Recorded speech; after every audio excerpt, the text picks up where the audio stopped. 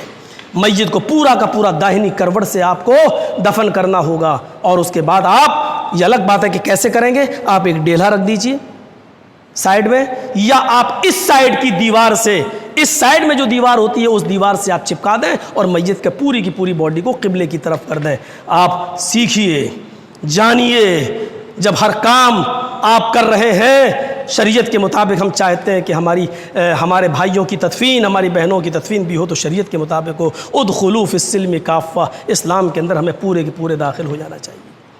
اللہ تعالیٰ سے دعا ہے کہ بار الہ ہمیں شریعت کے مطابق چلنے کی توفیق عطا فرما۔ بار الہ ہم تمام مسلمانوں کو اپنے آپسی معاملات کو دنیا میں حل کرنے کی توفیق عطا فرما۔ اللہ اگر کوئی کسی سے ناراض ہے تو اللہ ہمیں دنیا میں اپنے گلے شکوے دور کر کے ایک دوسرے کو نظر انداز کرنے کی توفیق عطا فرما۔